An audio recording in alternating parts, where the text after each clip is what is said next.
Hi, everyone. Welcome back to She Works Podcast. Today's guest is J.E. McDonald. Hi, J.E. Hi. Thank you so much for being a guest today. Thank you for having me. It's great to be here. So, can you tell our listeners when you first realized you wanted to become an author? That's a good question. Well, it's funny because I always thought kind of authors had to be part of a secret club. There was only a certain amount of people who could be authors, and I think the self-publishing big push back about a decade or so ago kind of opened my eyes to be like, oh wait, if you work hard and you actually sit down and write something, you can be an author. So it was probably about 15 years ago, maybe a little less, that I decided I'm going to pursue this. If that person over there can do it, I can do it. And so pursuing publishing as a career for about the past 10 years or so. Yeah. Nice. So, was there an inspiration? Like, did anybody inspire you to write, or was it just what you just said? I've always liked to write. Like, I've always rather do an essay test instead of like the multiple choice test at school. I loved creative writing. And then I had a family, starting, you can put your things to the back burner. So I always had that storytelling. I always like making people laugh. Nice. Though I didn't think I could earn a living at it. So when I changed gears, that was good. Do you write full time now? Pardon me? Do you write full time? Well, I guess you could call it that. I'm at home with my 3 children. They're 10, 8, 4. So I do that 24/7, and then I squeeze in the writing when I can. So I don't have a day job at the moment. So yeah, you could call it full time. Yeah. Oh, nice. So can you tell our listeners a little bit about the Golden Latch Ridge Shifters, your book trilogy? Yeah, so the Golden Lock Ridge Shifters is a new trilogy that I just started. The first one came out on March 24th, and it's about, well, each book revolves around a different couple. The first book is about Brooke and Kane, and what happens is Brooke and Sabrina, her sister, are kidnapped by unknown assailants, and they try to escape, but only Brooke, which is funny, your name was totally an accident.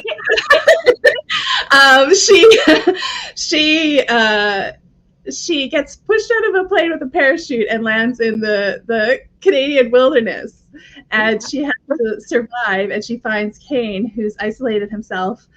She's a bobcat shifter, it's a shifter.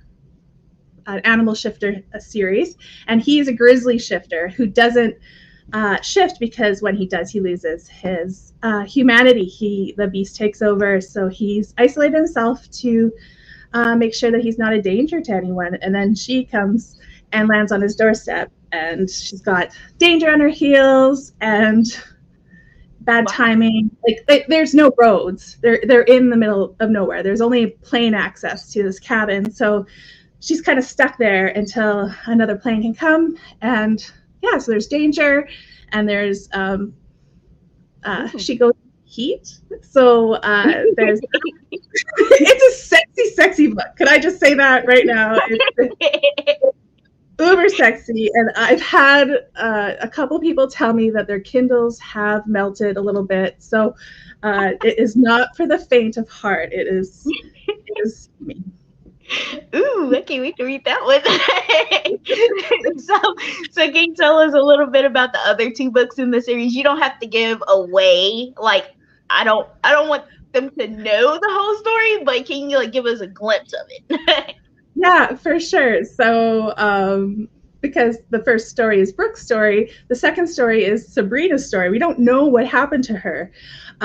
So it is her story, how she escapes her kidnappers, because she's still on the plane. She's flying off. while she pushes her sister out of the plane. So that follows her. It's a little bit dark because, I mean, kidnappers. But it's happily ever after. My books always have a happily ever after.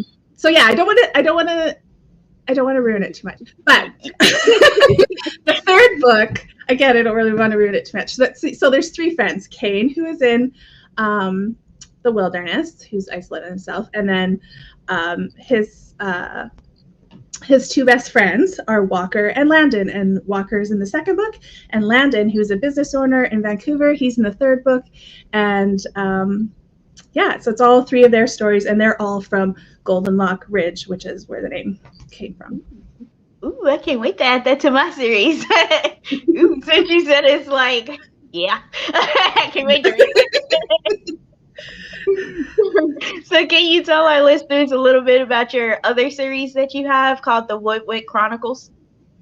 Yeah, the Woodwick Chronicles are also paranormal romances. They are more geared around like if our world exists, but then like ghosts is a big predominant kind of overarching theme. So the first one's Ghost of a Gamble, and it's about a ghost hunter and a skeptic, and the skeptic needs a job or she's going to get kicked out of her apartment, and she starts working for these ghost hunters and thinks it's all a scam, but also starts like really liking this ghost hunter. So there's the conflict there, like are you scam artists or not? So yeah, the first one's Ghost of a Gamble, and then the second one is Ghost of an Enchantment, which is it revolves around the witch. So the paranormal investigation company is called Liller Investigations, based in Wickwood, the city. And so the first one's the ghost hunter. Second one is the witch, who also works for the Liller Investigations paranormal investigation company. And the third is the demon hunter, who also works for the paranormal investigation company. And the third one's a little bit darker. It's called Ghost of a Summoning, and it kind of deals around to like some black or dark magic kind of stuff and summoning of demons and that sort of thing. So yeah, it's kind of get a little bit darker as they go along. Kind of like supernatural kind of. Yeah, exactly. Yeah. So yeah, like has that supernatural vibe for sure. The third one, someone said it had a Constantine vibe. That's true. Yeah. And so there's each story is its own thing, but there's also an overarching storyline where Wickwood as a city is just, it's not as normal as it looks on the outside. It's got some things that are happening underneath. So they got to get a little bit more and more cracked open, as it were, as the series goes on. Yeah. So can you tell our listeners how many books are you planning for that series? Right now, I have 7 in my brain. So there's 3 out, 3 solid ones that, and I'm pretty sure there's going to be a 7th. But with me, when I'm writing, I tend to make secondary characters really interesting, and then they say, "Hey, I want my own book." So I can see there being maybe a couple more than that, but for right now, 7 is in my brain. Oh, that one sounds good too. That one sounds really good. So what does your family think about your writing? They're really supportive. I have a great family. My immediate family and my extended family. They're fantastic. My dad, even, he read my first one and then he said he skipped the naughty bits. So and yeah, my mom is great because my husband works out of town, so lots of times she's looking after my kids while I hit deadlines and that. And yeah, they're really supportive. Every time I have a new release, they're just giddy with positive comments. So I mean, the women maybe more than the men in my life. Like that's just kind of who I'm writing for. But yeah. And my husband is also fantastic. He works in a mine, and so he tells people, his coworkers, like burly men, dude, like, oh yeah, she writes books. They're cool. So yeah, It's a great atmosphere to write in for sure.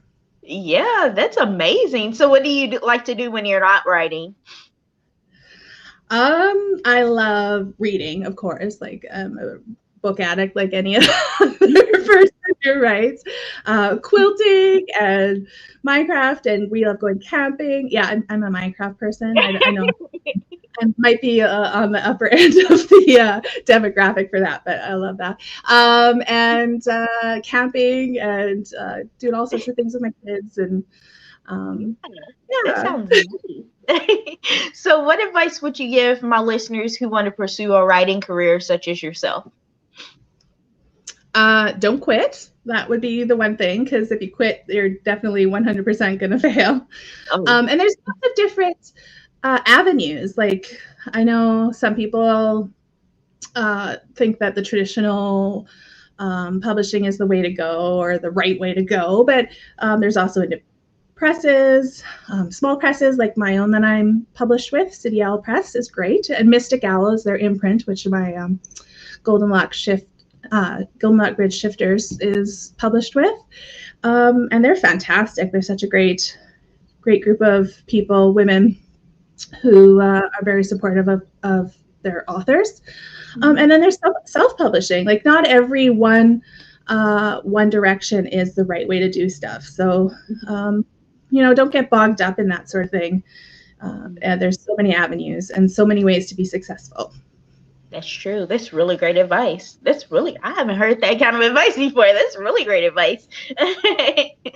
So I want to thank you so much, J.E. McDonald, for coming on my podcast today and chatting with me about your book series and book trilogy. Thank you. You have a great day. Thank you. You as well. Bye.